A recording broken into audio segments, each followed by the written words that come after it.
chi. Cwmni pobl fyw yn y fan yma, cwmni pobl ar Facebook, a cwmni pobl ar Zoom bore yma. Ac fel dydodd eilydd... Bore yma. Dyn newydd dda i chi gyd. Oherwydd mae tua 4 mis ers i ni gael cyfarfod yn gorfforol, a mae hynny yn rhyfeddol pwy feddylia. Ond dyna fod, da ni'n gorfod delio hefo'r hyn da ni'n gorfod i wynebu, a da ni'n gorfod gwneud y gorau o'r sefyllfa sydd hefo'r ffaint. Ond dwi'n eithriadol o falch o gael eich cwmni chi bore yma. Mae'n hyfryd cael dod i addoliad fel teulu Iesu Grist. A da ni'n gwybod i fod o'n brofiad arbennig i gael cyd addoli. Mae Duw wedi dweud fod yr ysbryd glân hefo ni mewn ffordd arbennig, a bod ni'n cael bendis arbennig pan da ni gyda'n gilydd fel pobl Iesu Grist. Felly, croeso mawr iawn. Da ni'n dilyn y rheola o hyd, pawb i fisgo i fwgwd, cyffyrddwch cyn lleiad o bethau a sydd bosib, ac yn y diwedd allwn ni gymdeithasu 2 fetr oddi wrth yn gilydd yn y maes barcio y tu allan. Felly fyddwn ni'n hel chi allan ar ddiwedd y gwasanaeth mwyn llnau a chlirio y ganolfan. Ond croeso mawr iawn i bawb ohona chi. A dwi am ddarllen salm i chi, ac ewch chi ddarllen y salm yn dawel. A mae'r salmydd yn dweud, bloeddiwch, cenwch yn llafar i'r arglwydd. A dyna da ni'n neud y bore yma. Bloeddiwch mewn gorfoledd i'r arglwydd, yr holl ddeiar. Addolwch yr arglwydd mewn llawenydd, dewch o'i flaen a chan. Gwybyddwch mae'r arglwydd sydd yw. Ef a'n gwnaeth a eiddo ef ydym, ei bobl a defaid ei borfa. Dewch i mewn i'w byrth a diolch, ac i'w gynteddau a mawl. Diolchwch iddo, bendithiwch ei enw, oherwydd da yw'r arglwydd. Y mae gariad hyd byth, a'i ffyddlondeb hyd genhedlaeth a chenhedlaeth. A mae 2 beth yn cael ei awgrymu pam da ni'n dod i dir arglwydd, i bresenoldeb yr arglwydd. Dewch i mewn i'w byrth a diolch. Sgynnoch chi ddiolch yn eich calon bore yma wrth i ni gychwyn addoli. Dewch i mewn i'w byrth a diolch ac i'w gynteddau a mawl. Sgynnoch chi fawl bore yma i Dduw. Am ei gariad yn yr arglwydd Iesu, am y bendithion da chi wedi derbyn. Pam dylian ni wneud hynny? Oherwydd da yw'r arglwydd. Y mae gariad hyd byth a'i ffyddlondeb. Felly mae'n deitha ni gnewch hyn, a mae'n dweitha ni hefyd pam da ni yn addoli. Oherwydd da yw'r arglwydd ac y mae gariad hyd byth. Dewch i ni gydweddio. Plygwch pen, ceiwch eich llygaid a myfyriwch ar yr arglwydd bendigedig. Dad, diolch o galon am gael dod yma y bore yma i daddoli di. Diolch arglwydd ar ôl 4 mis o beidio cyfarfod gyda'n gilydd yn dorfol fel hyn, yn bod ni yn gallu dod o'r diwedd. A'r hyn da ni am ddigwydd yn ystod y cyfarfod syml yma, di dyfo ti yn y canol. Ti ydy'r boss i'r olwyn. Ti yn yr arglwydd Iesu Grist ydy'r pen, a ni ydy corff yr arglwydd Iesu. A da ni am lawenhau yno ti. A da ni am ddiolch i ti, a da ni am dyfoliannu di fel mae'r salmydd yn annog. Oherwydd da ni'n gwybod mai da yw'r arglwydd, a fod y ffyddlondeb di am byth bythoedd, beth bynnag sydd yn digwydd yn hanes ni. Boed yn iechyd, boed yn afiechyd, boed yn haint, mi wyt ti'n ffyddlon, mi wyt ti yn driw. Ac yn Iesu Grist, fe wyddom dy fod ti yn caru ni a chariad anorchfygol a di-ddiwedd. Helpa ni drwy'r ysbryd glân i yr oedfa yma, nid i fod yn ddefod wag, ond i fod yn oedfa fyw o addoliad dilys a di-ffiant, oherwydd mae ti yw ein Duw, yn greawdwr, yn gynhaliwr ac yn achubydd. Derbyn mawl criw Ebeneser, derbyn mawl addoliad, eglwysi, Caerdydd a Chymru a'r byd mawr crwn, oherwydd da ni'n dathlu. Yn dathlu yr atgyfodiad, yn dathlu y creu, yn dathlu bod yr ysbryd wedi dod. Clyw yn gweddi, yn enw Iesu Grist ein harglwydd. Amen. Da ni am gael 3 emyn y bora yma. Mae'r cynta yn Hallelujah, o'n i eisiau cychwyn ar nodyn cyffroes, Hallelujah, mae e'n fyw, Martin Geraint. Yr ail emyn ydy emyn sydd yn cael ei ganu gan Arwel ac Eleri. Na i esbonio chydig cyn i ni wrando ar honno. Ac yna yr ola ydy saif ein gobaith i gyfeiliant y 4awd llinynol. Felly, dewch i ni addoli drwy gyfrwng Hallelujah, mae e'n fyw.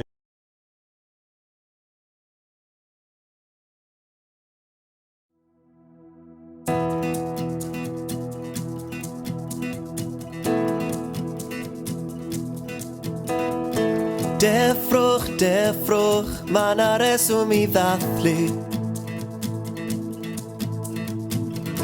Mae ddeiad bob pechod yn enw yr Iesu. Y groes, roedd dy waed i yn llifo. Ond ar y trydydd diwrnod mi godaeth di eto. Mae gen ti bŵer dros farwolaeth, yno ti mae ein gobaith. Hallelujah, mae Crist yn fyw. Hallelujah, pob clod i ddiw. Hallelujah, fe gadw ni. Hallelujah, amen.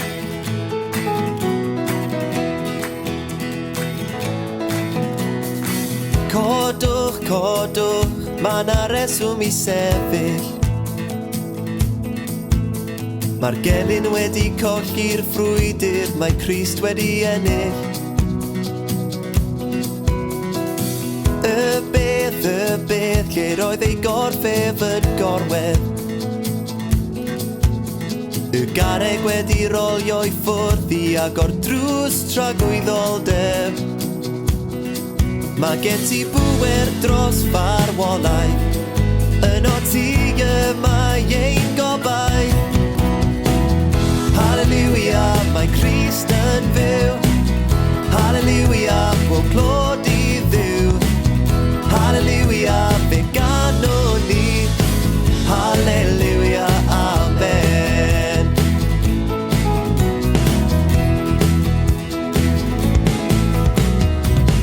Hallelujah, hallelujah, hallelujah, amen. Hallelujah, hallelujah, hallelujah, amen. Hallelujah, hallelujah, hallelujah, amen. Hallelujah, hallelujah, hallelujah, amen. Hallelujah, mae Crist yn fyw. Hallelujah, pob clod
A dyna pam bod ni yn addoli ar y Sul ynde, oherwydd bod Iesu Grist wedi atgyfodi.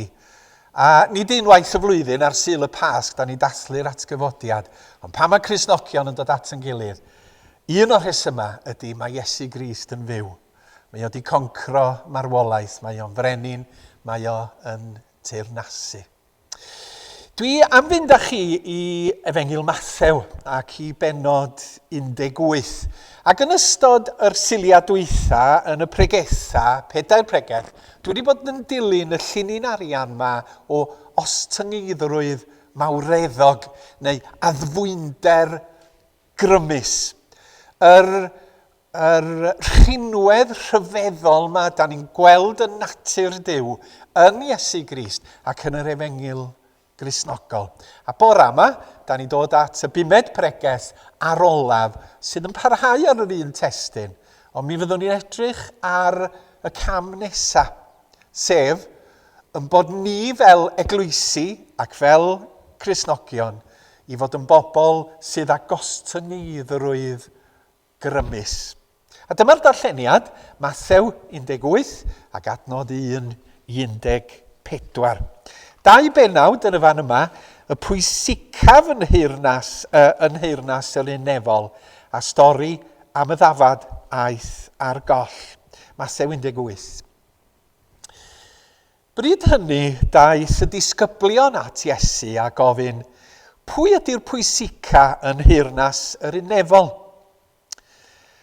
Galwodd blentyn bach ato, a'i osod yn y canol o'i blaenau, ac yna dywedodd, credwch chi fi, os na newidiwch chi fod fel plant bach, fyddwch chi byth yn un o'r rhai mae'r unefol yn teyrnasu yn ei bywydau.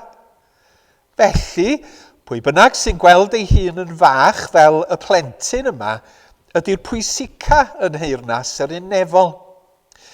Ac mae pwy bynnag sy'n rhoi croeso i blentyn bach fel yma, am ei fod yn perthyn i mi, yn rhoi croeso i mi.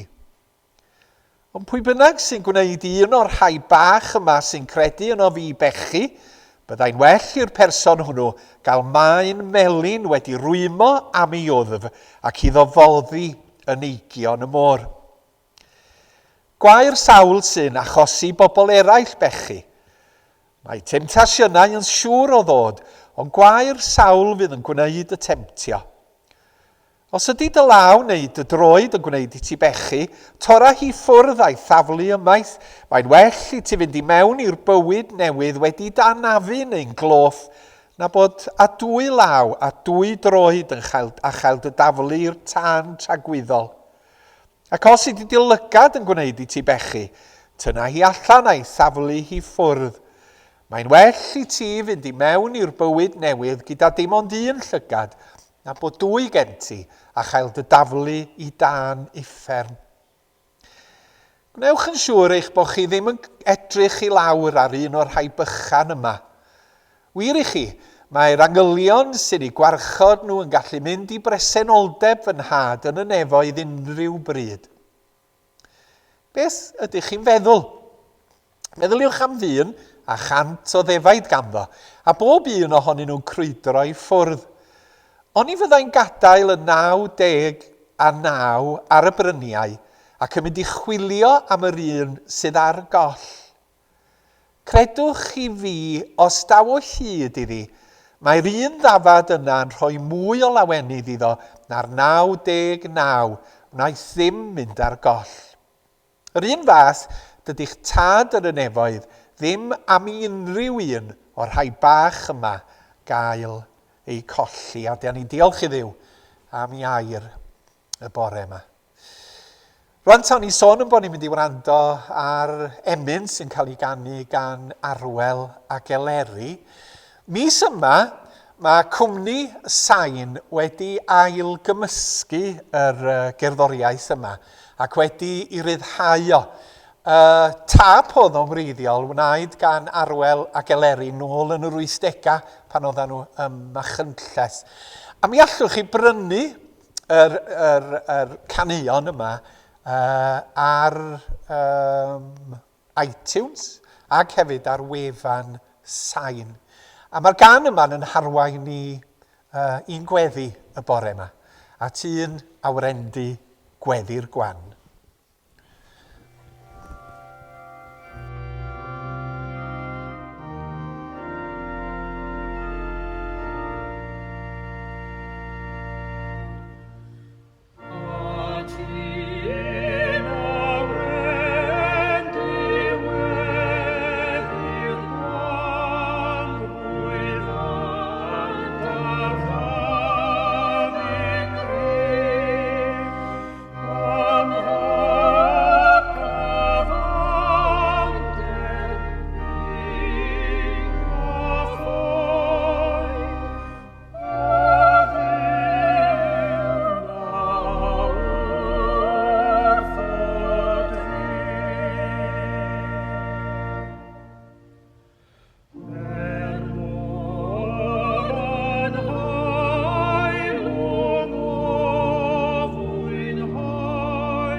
Yn arwain ni i weddi, felly dewch i ni blygu pen a chydweddio. Arglwydd, mae hi mor braf cael dod at yn gilydd ar ôl yr holl fisoedd i gael addoli a chael cydnabod a datgan na pobl Iesu Grist yda ni. Teulu Duw, gardd Duw. Da ni'n mynd iddo i betha na phobl eraill yn bennaf, ond yn bennaf yn iddo i ti yn Iesu. A da ni'n plygu'n penna o dy flaen yn ymwybodol o dy bresenoldeb, a fod hwnnw'n bresenoldeb sanctaidd a glân a pherffaith. Ac yn y nerth ac yn yn hyddiant yn hunan, does gynnon ni ddim hawl i sefyll ym mhresenoldeb y Duw byw. Ond yn dy gariad, mi ti di trefnu ffordd i ni ddod ata ti drwy danwyl fab. A da ni'n gwerthfawrogi fod drws agored trwyddo ef i mewn i'r nef i ni. Da ni'n gwerthfawrogi yn bod ni'n gallu daddoli, yn gwerthfawrogi yn bod ni'n gallu gweddio ger dyfron ac yn fwy syrfdanol, dy fod ti yn gwrando ar yn gweddia gwael ni. Diolch am allu nesu ata ti fel cynulleidfa y bore yma. Fe weddiwn trwy gyffyrddiad yr ysbryd glân y byddi di yn tanio yn calonnau o'r newydd. I dyfoliannu, i dygaru, i dy wasanaethu o wythnos i wythnos. Wyt ti yn adnabod ni yn well nag unrhyw un arall, a da ni'n gwybod da ni ddim yn gallu cuddio un dim oddi wrtha ti. Dim gair, dim gweithred, dim meddwl. Mae'r cwbl yn dryloiw i dy feddwl perffaith di dy hun. A da ni'n gwybod pa mor gry ydi arferiad yn hanes ni. Arferiad o fynd i rwla yn gyson, arferiad o beidio mynd yn gyson. A da ni'n gweithio yn ystod yr wythnosa nesaf yma, y bydd pobl yn teimlo'n saff i ddod i addoliad. Y byddan nhw'n sylweddoli mae cymuned dy bobl di gyda'i gilydd fel hyn ydy yr eglwys. Nid cadw defodau arglwydd, ond bod yn rhan o gorff byw sydd yn addoli a dy wasanaethu di yn gyson. Da ni diolch eto am gael cyfarfod fel cynulleidfa braint yw cael cymdeithas gyda'r saint na welodd neb. Rhywbeth arbennig ydy hyn, arglwydd. Nid i nerthu eglwys Ebeneser, eglwys yn gyffredinol, i ddyfnhau yn cariad tuag ata ti, i ddyfnhau yn bywyd ysbrydol, i ddarllen dair, i weddio yn ddyddiol, a nid i fywiogi yn gwaith ni yn ystod y misoedd nesaf yma. Bod ni'n blinoreithu yr hyn da ni fod i wneud a'i gyflawni, i wasanaethu dy deyrnas di yma yn y gymuned yng Nghaerdydd. Be wyt ti arglwydd am i ni wneud wrth i ni agor o'r newydd? Be wyt ti angen i ni bwysleisio? Pa weithgareddau wyt ti am i ni ddal atyn nhw? Pa weithgareddau newydd wyt ti am i ni datblygu? Da ni'n agor yn eglwys San Calonnau i ddylanwad a doethineb yr ysbryd glân, fel yn bod ni'n cyflawni dy waith di yn effeithiol fel eglwys. A da ni am gyflwyno pobl a sefyllfaoedd i ti. Da ni'n parhau i gofio ac i weddio ynglyn â Covid-19. Da ni'n cofio am y cleifion, yr rhai sydd wedi colli anwyliaid. Da ni yn gweddio dros y brechiadau sydd yn cael eu dosbarthu ac yn diolch amdanyn nhw. Da ni'n diolch i ti am y gwasanaeth iechyd ac am bawb sydd yn gweithio o fewn i'r gwasanaeth hwnnw ac am y gwaith glew maen nhw wedi gyflawni dros y flwyddyn a mwy diwethaf. Da ni'n sylweddoli fod y cyfnod yma wedi bod yn gyfnod eithriadol o anodd i rai. Yn gaeth i'w cartrefi, yn colli i gwaith, ansicrwydd ynglyn ag arian yn dod i mewn i gynnal i teuluoedd. Rhai wedi bod yn isal i ysbryd ac o dan y don ac ymethu ymdopi ar hyn sydd wedi digwydd. Ac fe cyflwynwn hwy oll yn dyner iawn i ti y bore yma. Bydd yn agos atyn nhw, cryfha nhw yn ei gwendid, iachau nhw yn ei salwch, goleuo nhw yn ei tywyllwch, fel i bod nhw'n cael ei adfer i iechyd ac i sicrwydd. Da ni'n cofio am y tlodion ac am y gwledydd tlawd sydd yn cael mwy o strach i ddelio hefo'r haint yma. Dyn nhw'n cael y brechiadau, does na ddim gwasanaeth iechyd. A da ni'n gweddio bydd gwledydd cyfoethog yn hael wrth rannu adnoddau, wrth rannu moddion a'r brechiad gyda'r gwledydd hyn, fel yn bod ni fel un dynoliaeth sydd wedi creu gen ti yn gorchfygu yr virus hwn. Da ni'n cofio am yr etholiadau sydd yn dod yn mis Mai ac yn cyflwyno yr gwleidyddion i ti. Da ni'n cyflwyno'r gwleidyddion yma yn Senedd Cymru, yn diolch am yr arweiniad da ni wedi cael gan Mark Drickford yng nghyfnod yr haint. A da ni'n gweddio ar fai y chweched y bydd gwleidyddion cydwybodol, onest, medrus o bob plaid yn cael ei ethol i'r Senedd, fel yn bod nhw'n gallu gweini ar genedl y Cymru mewn ffordd addas yn ystod y blynyddoedd sydd yn dod. A chlyw yn gweddi dros holl wleidyddion gwledydd Prydain, da ni'n gofyn y byddi di yn rhoi crebwyll a doethineb a miniogrwydd meddwl ac onestrwydd iddyn nhw gyd yn eu calonna i weini cyfiawnder yn gwledydd ni. Ac wrth gloi yn gweddi dair y bore yma, da ni'n cyflwyno'n gilydd, yn cyflwyno'n teuluoedd i ti, yn cyflwyno'r teuluoedd hynny sydd hefo plant man a phlant yn yr ysgol, a'r frwydr maen nhw wedi weld yn ystod y flwyddyn diwethaf. Da ni'n gweddio arglwydd dros yr ysgolion, wrth iddyn nhw ailagor yr tymor yma, dros y prif athrawon a'r gweinyddwyr, y bydd yr ysgolion yn fan diogel, lle bydd y plant unwaith eto yn gallu tyfu a ffrifio o ran cymeriadau a datblygu yn ei haddysg.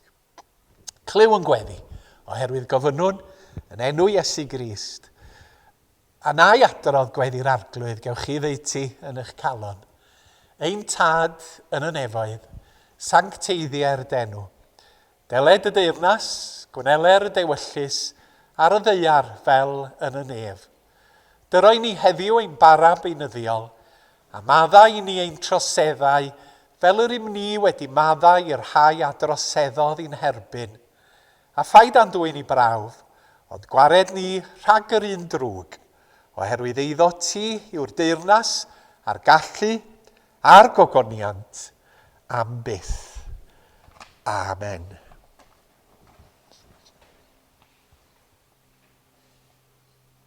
Mae dal yn chwythig, dydy. Da ni isio canu, da ni'n edrych ymlaen at y diwrnod, fyddai'n gallu dweud, dowch i ni gyd ganu yr emyn yma hefo'n gilydd.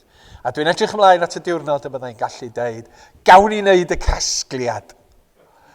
A fydd pobl yn gallu cymysgu, a fyddai'n gallu edrych ymlaen i dweud, ac ar derfyn yr oedfa, mi fydd paned, a gewch chi aros i gymdeithasu ac i sgwrsio hefo yn gilydd. A gobeithio yn fuan, os fydd pethau'n parhau fel hyn, ac os Duw a'i mynd, y cawn ni wneud hynny yn fuan iawn. Da ni'n colli yr holl bethau yma, oedden ni'n cymryd mor ganiataol.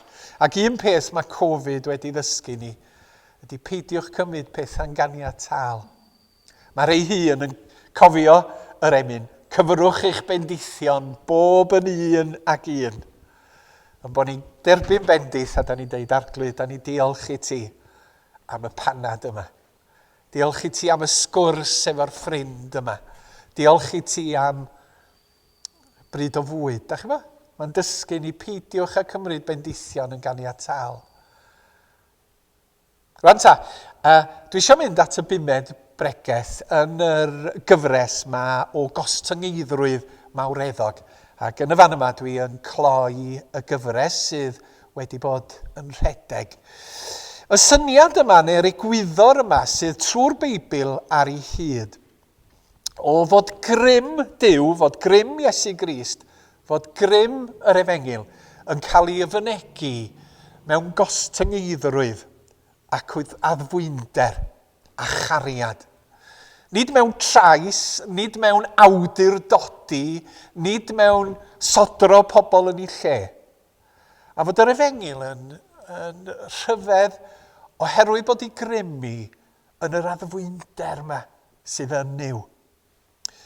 Mae o'i weld yn natur Duw, yn ill Duw o weithredu, yn ill Duw o feddwl, a mae Eseia 55 yn dod, a mae Duw yn dweud, nid fy meddyliau i yw eich meddyliau chwi, ac nid fy ffyrdd i yw eich ffyrdd chwi, bydd yr arglwydd. Mae'r byd yn gweithredu mewn ffyrdd arbennig, ac yn meddwl bod rhain i'n ffyrdd iawn, a mae Duw yn dweud, gwrandwch, mae'n ffyrdd i wahanol. Mae'n meddwl i'n wahanol, a mae'n bwysig eich bod chi'n sylweddoli hynny fel dynoliaeth, a bod ni'na fel Cristnogion yn sylweddoli. Mae ffyrdd a meddwl Duw yn wahanol i'r hyn da ni'n dybio sydd yn ffyrdd a meddwl derbyniol. A drosodd yn y Beibl, ac yn natur ac yn chymeriad yr arglwydd Iesu, ac yn yr hyn mi oedd Paul yn ei ysgrifennu, da ni'n gweld yr addfwynder grymus yma yn cael ei ddatgan a'i weithredu. Bedair pregath cynt, os da chi ddim wedi clywed nhw. Os da chi eisiau clywed nhw, maen nhw ar Facebook, maen nhw ar y pod, maen nhw ar SoundCloud. A fedrwch chi wrando arnyn nhw i gyd eto. Mae tudur di gosod nhw yn eu trefn mewn ffeil neu plygell ar eu pennau hunan i chi allu gwrando ar rediad y pregetha. Bregas cyntaf oedd yn bod ni'n gweld hyn yn yr Hen Testament. Da ni weithiau'n meddwl, mae Duw yn wahanol yn yr Hen Testament ac yn y Testament Newydd. Ddim o gwbl. Mae o'n gyfnod gwahanol, mae o'n fynegiant gwahanol tan i'r arglwydd Iesu ddod. Ond cymrwch chi y creu ynde. Ar ddechrau Genesis mae o'n mynegu mawredd a grym creadigol Duw, yn galw y greadigaeth i fod. Ond ochr yn ochr â hynny, ychydig adnodau'n ddiweddarach, mae'n sôn am ofal Duw dros i gread a'i greaduriaid. A'i fod o'n gofyn i bobl, i ddynoliaeth, afag Efa, i edrych ar ôl y greadigaeth. A da ni gwneud llanas, da ni dydyn. Ond yn y dechrau mae Duw yn deud hynny. A da ni'n gweld addfwynder Duw yn y berthynas hefo dynoliaeth ag addag Efa. Mae'n siarad efo nhw, mae'n poeni amdani nhw. Mae'r grym a'r addfwynder reit ar ddechrau'r Beibl yn hanes Genesis. Yna mae'r proffwydi yn dweud mae Meseia'n mynd i ddod. A sut un fydd y Meseia? Bachgen a anwyd i chi. Mab a roed i chwi. Mae'r grym yn y bregus pan fydd o'n dod. Fydd o ddim yn dreisgar, fydd o ddim yn mynnu ffordd, ond fydd o fel bachgen yn cael ei eni. Ac ar ysgwydda person yma. Ych chi'n gweld yr egwyddor? Mae o drwyddi draw yn y Beibl. Ac yna Eseia eto 53, mae yna ddarlun yn Eseia 53 o'r gwas sydd yn dioddef. A darlun ydi o'r Meseia. A mae'r Iddewon o hyd yn cael trafferth ymdopi efo Eseia 53. Oherwydd fod y darlun yma o rywun yn dioddef sydd yn dod â iachawdwriaeth a iechyd, sydd yn dod â teyrnas Dduw. Yn yr ail breges mi oedden ni wedi cyrraedd Sul y Blodau. Ac yn y fan honno mae o'n amlwg yn dydi. Brenin Iesu yn dod i mewn i Jerusalem ar gefn ebol asyn. Mab Duw yn dod i fwrlwm y Pasg yn Jerusalem ac yn ostynedig. Nid yn fawrfrydig, nid yn filitaraidd, ond yn ddi amddiffyn ar Sul y Blodau. Y Ostyngeiddrwydd Mawreddog. Trydydd preges oedd croesbren Calfari. A nes i pregethu i Cyngor Eglwysi Cymraeg Caerdydd. Yn dilyn yr un trywydd mewn gwirionedd. Sef bod Duw yn y groes wedi gorchfygu y drwg a'r tywyllwch a pechod a teyrnas y tywyllwch yn y digwyddiad rhyfeddol hwnnw. Drwy fod i fab o'n marw ar groes drosta ni. Benifydd hyd angau i angau ar groes. Nid dyma ffordd y byd. Bo chi'n dioddef mwyn bod yn fuddigol. Ond dyma di ffordd rhyfeddol Duw. Ac yn ar Sul y Pasg, y bedwaredd breges, pwysleisio fod yr atgyfodiad yn dangos Ostyngeiddrwydd Mawreddog Duw i fod o'n drech na trais a chreulondeb ac anghyfiawnder a grym y byd hwn a phwerau'r tywyllwch a fod Iesu Grist yn codi yn fyw ac yn rhydd ac yn fuddigol. A nid dyna ydy ffordd y byd. Ond di pesa ddim yn gorffen yn y fan honno. Oherwydd wedi'r esgyniad, da ni'n gweld y nodwedd yn cael ei mynegu a'i dysgu i ddisgyblion Iesu Grist ac yna trwydda ni fel eglwysi a Cristnogion. I fod yn nodwedd o'n cymeriad ni a'n ffordd ni o weithredu y mae addfwynder ac ostyngeiddrwydd a pharodrwydd i wasanaethu. Wel, pam mod i'n deud hyn? Gai awgrymu neu ddau o bethau wrth symud ymlaen. Peth cyntaf, di esiampl Iesu Grist ei hun. Yr Iesu'n dweud, dwi wedi dod i'r byd i wasanaethu, nid i gael fy ngwasanaethu. Mae'r mawr yn y byd yn cael pobl i weini arnyn nhw byth a hefyd, ond dyma'r person pwysica yn y byd, Mab Duw, yn dweud, dwi wedi dod i'ch gwasanaethu chi. A da ni'n sefyll yn Syfrdan yn dweud, mae hwn mor wahanol i ffyrdd y byd. Mab Duw yn byw yn syml iawn, yn cael ei eni'n glawd, yn cynorthwyo eraill, yn iachau cleifion, yn amddiffyn y gwan, yn golchi traed y disgyblion, yn marw drostan ni ar y groes. A mae Paul yn dweud, peidiwch bod am y gorau i fod yn bwysig, nac yn llawn ohonoch chi eich hunan. Byddwch yn ostynedig a pheidio meddwl eich bod chi'n well na phobl eraill. Meddyliwch am bobl eraill gyntaf yn lle dim ond meddwl amdanoch chi eich hunain. Dylai'ch agwedd chi fod yr un fath ag agwedd y Meseia Iesu, y Ostyngeiddrwydd Mawreddog. Ac yn ymddygiad Iesu, da ni'n gweld hyn. Peth arall yn ail, mae Iesu'n yn dysgu ni am hyn. Yn Efengil Marc, mae o'n dweud y geiriau yma, 9 bennod, dyma nhw'n cyrraedd Capernaum. Pan oedd yn y tŷ lle roedden nhw'n aros, gofynodd Iesu'r disgyblion, am beth oeddech chi'n dadlau ar y ffordd? O wnaeth neb ateb.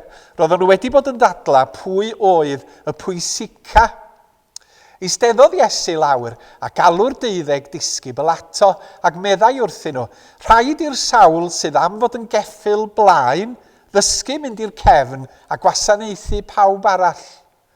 Gosododd blentyn bach yn y canol o'i blaena, yna cododd y plentyn yn ei freichiau a dweud wrthyn nhw, mae pwy bynnag sy'n rhoi croeso i blentyn bach fel yma, am ei bod yn perthyn i mi, yn rhoi croeso i mi. A mae pwy bynnag sy'n rhoi croeso i mi, yn croesawu'r un sydd wedi fanfon ni. Oedd y disgyblion yma, pwy ohono ni di'r pwysica, mae yna 12 ohono ni. Mae rhai ohono ni yn uwch na'r gweddill ohono ni. Mae Iesu'n rhoi lot mwy o sylw o fi. Mae'n siarad lot efo fi a mae'n tynnu fi o'r neilltu. Pwy ohono ni ydy'r pwysica? A dyma Iesu'n dweud, y pwysica ydy'r rhai sydd yn olaf, ydy'r rhai sydd yn gwasanaethu, ydy'r rhai sydd yn addfwyn. A mewn gwirionedd, mae mor wahanol i agwedd y gymdeithas, dydy. Dydy cymdeithas ddim yn deud hynny'n gyffredinol. Byddwch fel plentyn. Mae'n cymryd plant, dydy Iesu, a rhoi nhw'n y canol. Ac yn dweud, mae eisiau chi fod fel plentyn, yn eich diniweidrwydd, ac yn eich ffydd, ac yn eich dibyniaeth. Ac felly, da ni fod tuag at Dduw. A dwi'n credu bod ni'n cael anhawster, nid yn gymaint i dderbyn hyn, ond i weithredu hyn. Mae'r theori yn gret, da chi fo? Da ni'n gallu gweld hyfrydwch y theori gan Dduw a chan yr Iesu. Ond mae gweithredu fo o fewn i gymuned eglwys a dweud, does na neb yn bwysicach na'i gilydd yn fama? Does na neb yn bwysicach na'i gilydd yn Ebeneser? Da ni'n gydradd pawb ohona ni. A da ni yma i wasanaethu yn gilydd, a nid cael yn gilydd i'n gwasanaethu ni. A wedyn mae hwn yn herio ni, wel, sut eglwys yda ni? Sut da ni'n meithrin y syniad yma o ofal aelodau dros a thuag at ei gilydd, a'r ffordd da ni i wasanaethu yn gilydd? Cos mae yna rhywbeth yn ynghalon ni, a dwi'n tybio ynghalon rhai pobl sydd weithiau eisiau bod yn bwysig, eisiau bod yn geffyl blaen, eisiau cael clod, eisiau cael pobl i wasanaethu. Ond mae Iesu mor glir yn dysgu, y mawr ydy'r bach. Naci, y bach ydy'r mawr, y gwasanaethu ydy'r rhai sydd yn flaenaf yn y gymdeithas Cristnogol. A Iesu'n dweud, rwyf yn rhoi chwi o'r chymyn newydd, carwch eich gilydd fel y cerais i chwi. Felly rydych chwithau garu eich gilydd. Os bydd gennych gariad tuag at eich gilydd, wrth hynny bydd pawb yn gwybod mae disgyblion i mi ydych. Da ni garu yn gilydd. Da ni fod i ofalu am yn gilydd. A mae'r byd sydd ddim yn credu tu allan i edrych ar gymuned yr eglwys a dweud, hei, mae yna rhywbeth special yma, mae yna rhywbeth hyfryd. Mae yna ofal, mae yna gariad, mae yna concern ymhlith y bobl. A da ni angen meithrin o, oherwydd i fod o'n ran o'n tystiolaeth. Mae Iesu yn addfwyn ac yn ostyngedig ei hun. Mae Duw yn addfwyn ac yn ostyngedig. A da ni ddisgyblion, fel disgyblion i'r Iesu, i fod yn addfwyn ac yn ostyngedig. Felly mae Iesu'n dysgu hyn. Mae dyma nodwedd ei deyrnas a nodwedd ei bobl. A'r hyn mae Beibl yn ei ddysgu mae grym. Mae yna rym yn yr addfwynder. Mae yna rym yn y cariad, mae yna rym yn y Ostyngeiddrwydd, ond mae rym gwahanol i rym y byd, ac eto yn rym sydd yn ennill y dydd yn Iesu Grist. Dyma di mawredd yng ngolwg Duw. A mae yna ddamcaniaeth gan ddiwinyddion cyfoes pam fod Cristnogaeth mor llwyddiannus heddiw ymhlith y clawd ac mewn gwledydd fel India a China a chyfandir Affrica a de America. A maen nhw'n dweud mae'r efengyl Cristnogol yn llwyddiannus yn y mannau hynny gyda'r clawd, oherwydd fod y clawd yn fwy tebygol o gredu, nid oherwydd fod y clawd yn fwy tebygol o gredu mewn unrhyw beth, ond oherwydd mae trwy'r bregus a'r diymhongar a'r gostyngedig mae Duw yn gweithio. Ac felly mae yna lwyddiant yn India a China a cyfandir Affrica a de America. A pham mae Cristnogaeth yn dod i awdurdod ac yn llwyddo yn wleidyddol ac yn cael grym cymdeithasol yn ei meddiant, mae'n colli gyfeiriad. A fel da ni wedi gweld yn Ewrop y degawdau dwytha yma, da ni'n gweld y dystiolaeth Cristnogol yn edwyno. A mae'r rhyfedd, does na ddim byd newydd dan hael. Mae'r diwinyddion diweddaraf yn sôn am y pethau hyn. Ond pam nes i baratoi'n rheithawd ymchwil degawdau yn ôl, o'n i'n studio pam fod cyrff Cristnogol weithiau yn tyfu ac yna'n lleihau. Ac o'na gymdeithas egwr, a mae di sgwennu llyfr mawr efo llwyth o dudalennau, Werner Stark, Sociology of Religion. A dyma sgrifennodd o yn ei lyfr. Mae'n sôn am sectarians yn fama wrth gyfeirio at cyrff crefyddol bach ac nid sectarians yn yr ystyr wleidyddol. The upward movement of sectarians in the scale of prosperity and the correlated downward movement in the scale of rebelliousness is so general that it may justly be called a mass phenomenon. There is something in sectarianism itself which leads via worldly success to the decay of sectarianism. Lle da chi'n meddwl am y Methodistiaid cynnar fel sectarianism. Da chi'n meddwl am annibynwyr y 1810 fel ffurf Cristnogol o sectarianism. A be mae'n dweud ydy mwyaf lwyddiant bydol a chyfoeth maen nhw'n gael, lleiam byd yma i llwyddiant a'i argyhoeddiad Cristnogol. A'r rhyfedd iawn fe sgrifennodd John Wesley rhywbeth tebyg. Da chi bod, ganrifoedd cyn Werner Stark. A dyma sgrifennodd John Wesley. Wherever riches have increased, the essence of religion, the mind that was in Christ, has decreased in the same proportion.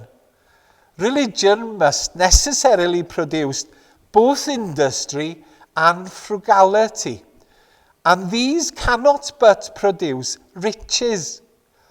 But as these riches increase, so will pride, anger, and the love of the world in all its branches.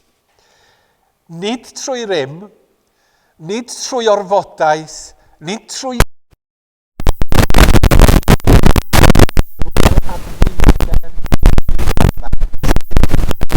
ei efengil ac yn ei galon yr ar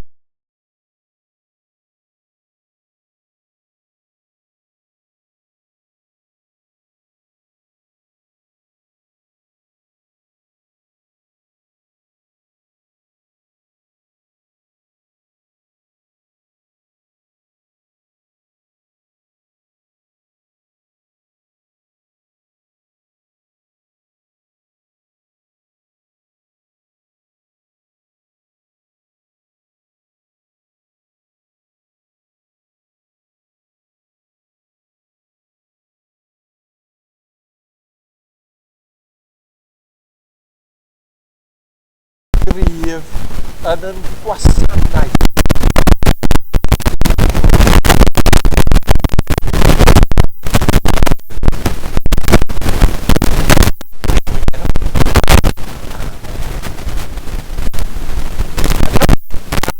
Ar yr yna,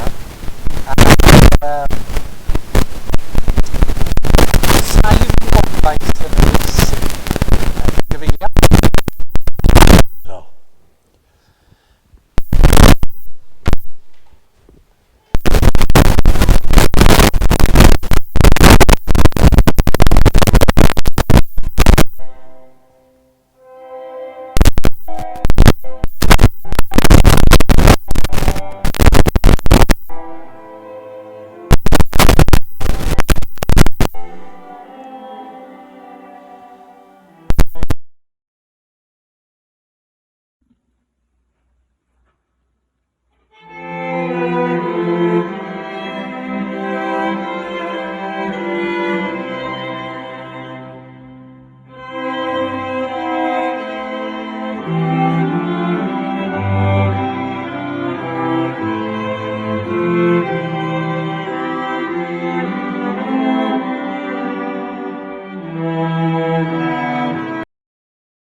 Yn fama byddwn ni bore dydd Sul nesa, dydy'r Eglwys Fethodistaidd ddim wedi agor eto. Da ni'n gobeithio byddan nhw'n agor yn ystod y mis Mai. Cyhoeddiadau, maen nhw ar y daflen, fedrwch chi gweld nhw i gyd yn y fan honno. Gai ddiolch i bawb sydd wedi helpu bore yma, y tîm hylendid ac yn y blaen, yn gosod pethau at ei gilydd, a Tudur a Ryan gyda y dechnoleg, gwerthfawrogi'r gwaith tîm sydd yn digwydd ar gyfer y gwasanaeth. A gobeithio, dydd Sul nesa, os Duw a'i mynd, a gallwn ni ddod at yn gilydd. Mi fydda hynny'n fendigedig unwaith eto. Na i adrodd y gras a gewch chi gyd adrodd yn dawel. Gras ein harglwydd Iesu Grist a chariad Duw a chymdeithas yr ysbryd glân a fydd o gyda chwi oll o'r awr hon hyd byth. Amen. Cofiwch fynd allan yn union syth, hefo'ch mygyda ac mi gewch